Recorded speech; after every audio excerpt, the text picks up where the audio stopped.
Good morning 8th class बच्चों। आपकी वही हिंदी नवनिधि इकाई 3 का पाठ 1 अपराजिता आपको पढ़ाएंगे। पेज नंबर 78 खोल लीजिएगा आप लोग।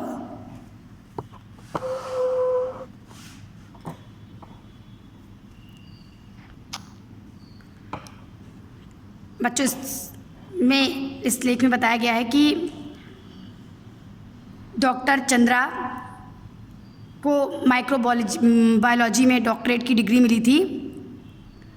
वो अपंग स्त्री पुरुषों में इस विषय में डॉक्टरेट पाने वाली पहली भारतीय थी। उनके बारे में यहाँ शिवानी बता रही हैं कि वो अपंग कैसे हुई थी, क्या हुआ था। यानी जन्म के 18वें महीने से ही उनकी गर्दन से नीचे का पूरा शरीर पोलियो ग्रस्त हो गया था और वो निर्जीव हो गया था। आगे बच्चों ये देखिएगा 78 पे ये पैराग्राफ आपका 5वां पैराग्राफ। जब उसे सामान्य ज्वर के चौथे दिन पक्षाघात हुआ, यानी फालिज मारना बोलते हैं, पक्षाघात को फालिज बोलते हैं, कि उनको ज्वर आना शुरू हुआ था। सबसे पहले ये ऐसे ही नहीं हुआ था, उनका जो नीचे का धड़ था वो खराब हुआ।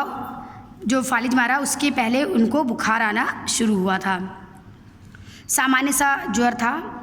उसके चौथे दिन पक्षाघात हुआ, फालिज मार दिया, तो गर्दन के नीचे का सर्वांग सभी अंग, यानी केवल सिर छोड़ करके, सिर का गर्दन से ऊपर का सिर छोड़ करके पूरा सर्वांग सभी अंग उनका अचल हो गया, चलने फिरने लायक नहीं बचा, निर्जीव हो गया, अचल हो गया।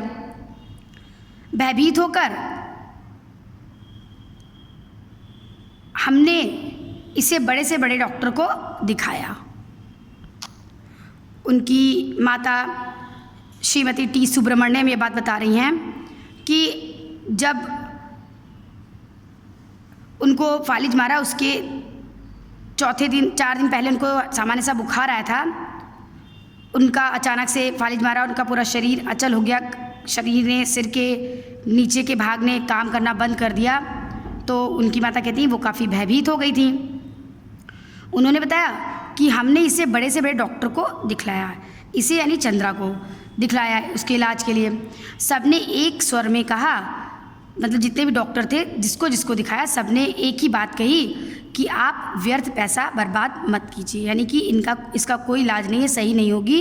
अब पैसा बर्बाद करने से कोई फ़ायदा नहीं, इलाज करने में आप जितना भी पैसा लगाएंगे ये सही नहीं होगी। तो आपकी पुत्री जीवन भर केवल गर्दन ही हिला पाएगी। डॉक्टरों ने ये भी कहा कि अपनी बेटी पर उसके इलाज पर पैसा खर्च करना बेकार है। आपकी बेटी जीवन भर केवल गर्दन ही हिला पाएगी, बाकी इसका जो शरीर है, जो नीचे का धड़ है पूरा, वो सक्रिय नहीं हो सकता, आजीवन सक्रिय नहीं हो सकता, इसलिए पैसे खर्च करना उसके ऊपर बेकार है। संसार की कोई भी शक्ति इसे रोग मुक्त नहीं कर सकती। डॉक्टरों ने ये भी कहा कि और संसार की कोई भी ताकत लगा लीजिए, ये इस रोग से मुक्त नहीं हो सकती। एक बार इस रोग ने इसको पकड़ लिया तो अब इस बीमारी से दूर नहीं हो सकती है, यानी ये बीमारी दूर कभी भी नहीं होगी, हमेशा रहेगी।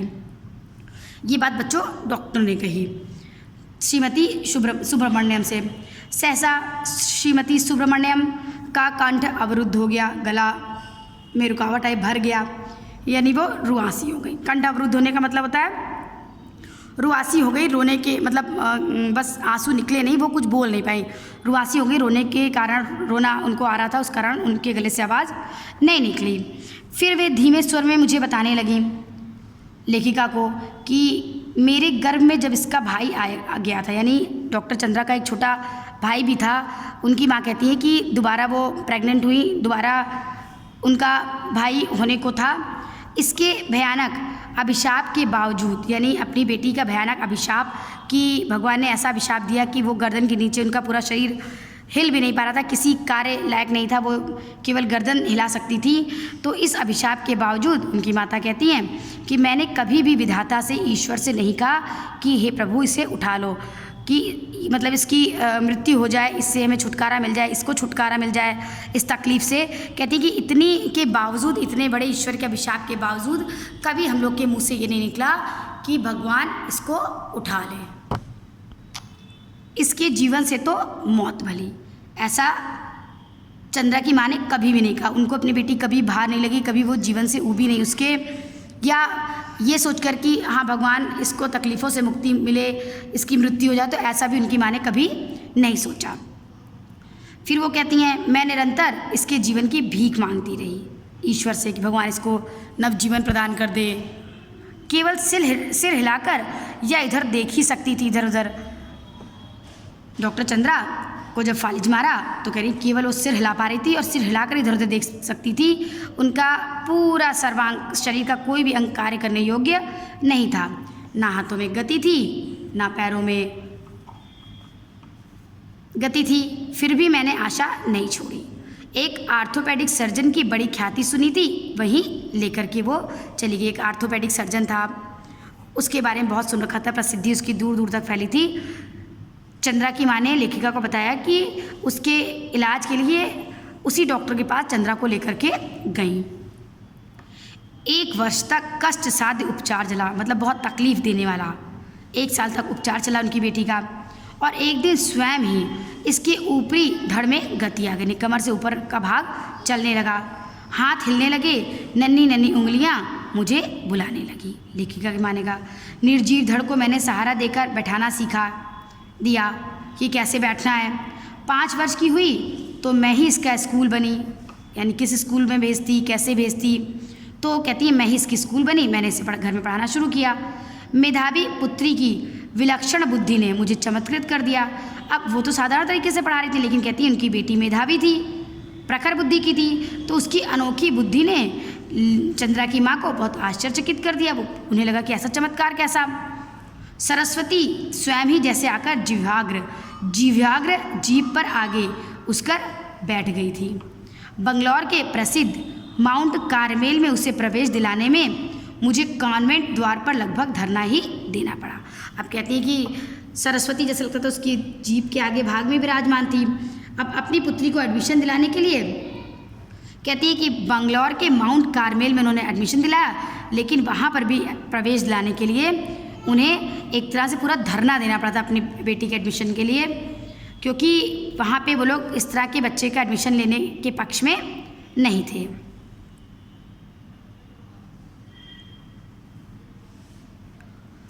वहाँ की मदर ने कहा कि नहीं मिसेस सुब्रमण्यम, हमें पूरी सहानुभूति है, मतलब आपकी बेटी के दुख के साथ दुख है, हमें पूरी सहानुभूति है उसके साथ, पर आप ही सोचिए आपकी पुत्री की व्हील चेयर लेकर कौन पूरे क्लास में घुमाता फिरेगा।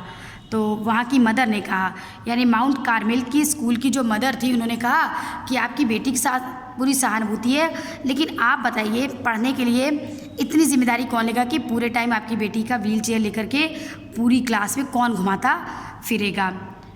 इस बात का उत्तर उनकी माँ ने दिया, आप चिंता ना करें मदर, मैं हमेशा उसके साथ रहूँगी।